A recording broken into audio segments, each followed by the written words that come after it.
Dr. Poland, I think right now is a perfect time to have this conversation because a lot of people are trying to understand some things that maybe they've never pondered before, and one of them being CVT, right? So if you take a look overseas at the AstraZeneca shot, and I believe this morning in Australia, someone may have passed away there, but also the Johnson & Johnson shot, we know that, there are low numbers, but there are real fears, especially for people, who might be on a heparin or who might be taking blood thinners, and what does that mean, and trying to understand this, and is the vaccine inducing this in some people? So where does the data lie in all of this? Yeah, and that's a scary thing. If you're not a scientist and you don't understand these numbers and where they come from. So the first thing we have to do is start with what's called the background rate.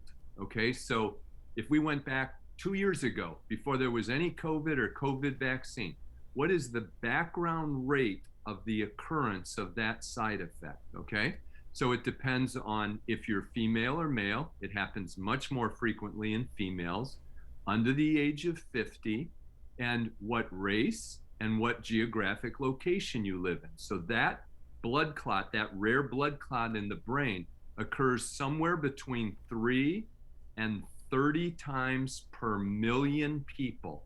So there's a background rate to this. The question is this vaccine adding a slight increased risk to that?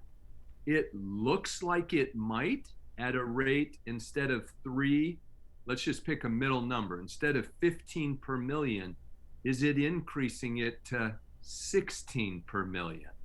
That's a very hard thing to distinguish. We're not even sure yet. It looks real, but that's such a small number, less than 1 in a million. Remember, your risk in the United States of getting hit by lightning, 1 in 500,000. Your risk of developing a blood clot each year, about 1 in 1,000.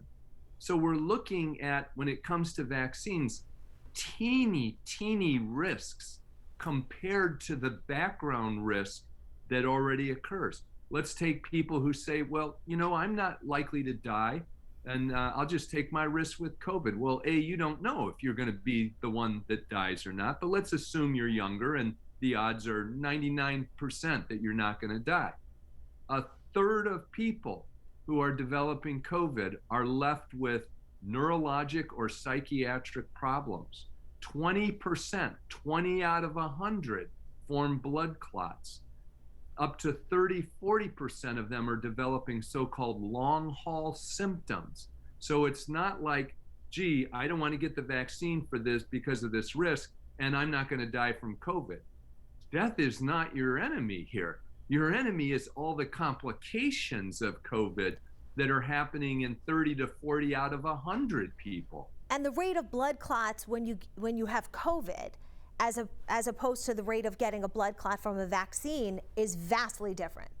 Oh yes, I mean, so if it's true that the rate of the blood clot is 1 in a million, the rate of blood clots that form in COVID, and it does depend on how severe the case, is a minimum of 20 out of 100. So you can pick 20 out of 100 risk, or you can pick 1 out of a million risk. Which one do you want? Is fear going to dictate that, or is reason going to dictate that? All right, I do